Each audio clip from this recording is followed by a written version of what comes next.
Wolcen Lords of Mayhem was released on PC back in 2020 to mixed reviews, but Wolcen Studios has gone on to iterate and improve upon the base game, introduce new endgame content, and develop a fourth and final roguelite campaign chapter, Endgame, that coincides with its arrival on consoles. All those updates and the new content is included in this console port, ensuring this release offers a lengthy, complex, and engaging action RPG. Of course, coming from a tiny developer relative to juggernauts like Blizzard, it lacks polish in spots and has a few peculiar quirks. But the biggest issue I have with this console port is the unwieldy gamepad control scheme and the UI navigation that constantly interrupts the flow. Wolcen Lords of Mayhem is set in a beautiful but deadly medieval world, one with light science fiction elements and no shortage of paranormal monstrosities. Your customizable hero is one of 3 orphans of a demonic massacre, rescued and trained by the fatherly Grand Inquisitor as purifiers, part of an army dedicated to wiping out supernatural threats like cultism, witchcraft, the undead, and demons.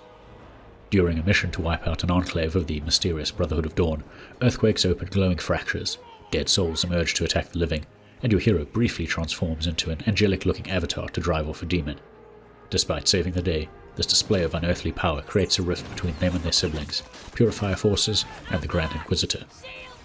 After the somewhat disjointed prologue, the narrative picks up and does a decent job of alternating between traditional end-of-the-world threats and the political machinations of several factions that you both fight against and ally with, often involving a talkative AI companion. A cult is clearly manipulating events behind the scene, yet leaders are reluctant to recognize the greater threat and rather squabble among themselves. It doesn't help that the demonic forces could be thwarted by the remnants of an ancient primordial race, but their followers and technologies are long forgotten.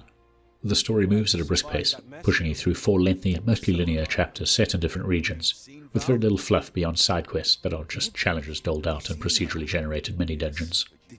Now, discussing the narrative might seem odd as it's really the focus in the genre, but Wolcen Studios has clearly put a lot of effort into the storytelling, with fully voiced in-game conversations, somewhat janky in-game cutscenes, and lightly animated montages.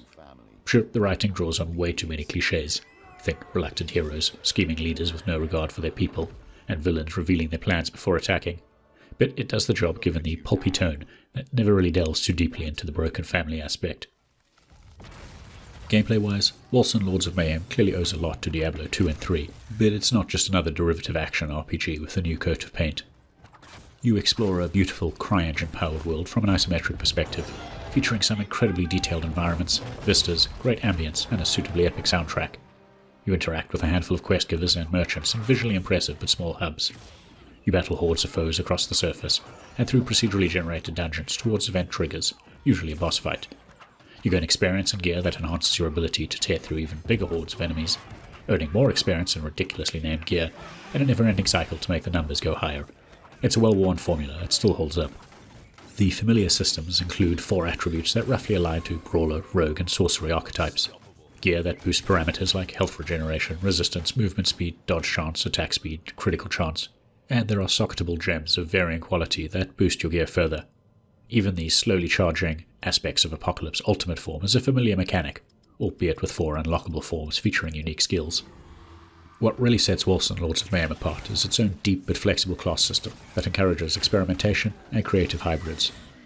Filling your hotbar with powerful active skills, summons, and auras is based on the weapon types you're wielding, think melee, ranged, or magical, and an associated interact, a consumable skill item that you'll collect by the dozen. Summons are persistent once equipped, but active skills and auras are sustained by willpower, converted from rage generated by your basic attacks, encouraging you to stay on the offensive. Just like your hero, they level up with use, unlocking over a dozen modifiers that you can mix and match. When it comes to passive skills, each level up rewards a point to invest in the Gates of Fate.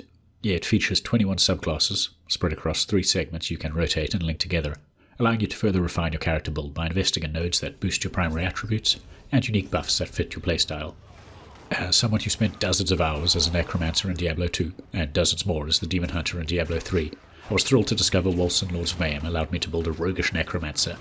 In one hand, I had a ricocheting ice-infused pistol, and the ability to summon phantom archers for area of effect damage. In the other, a magical catalyst allowed me to sustain a small army of undead ghouls and golems, with enhanced threat generation and health buffs to draw enemies away from me. If I ever got bored, changing it up was as simple as swapping weapons and reassigning the appropriate interact skills. Unfortunately, Wolcen Lords of Mayhem on console comes with several caveats, all of them related to the gamepad control scheme and the UI navigation. Manually aiming some active skills just felt too slow given the ferocity of the combat. Battling in areas full of breakable objects would often have my hero auto-targeting inanimate objects instead of enemies. Managing your inventory, selling items, and leveling up all felt clunky and unintuitive. Lacking one-button shortcuts for common actions. Well, what looked like prompts for D-pad shortcuts simply didn't work. Simply trying to select map transitions was a pain, if breakable objects, allied NPCs, or summons were nearby. As a result, the minute-to-minute gameplay in Wolcen Lords of Mayhem often felt great on console, but it was continuously blighted by interruptions, as you'll find yourself slowly navigating menus to free up your inventory, or wriggling around trying to get an interaction trigger properly aligned. There's a flexible, entertaining, feature-rich, and well-priced action RPG at its core, so I'm hoping with a couple of patches and tweaks, these can all be resolved and give console gamers an experience as polished and slick as the current PC build.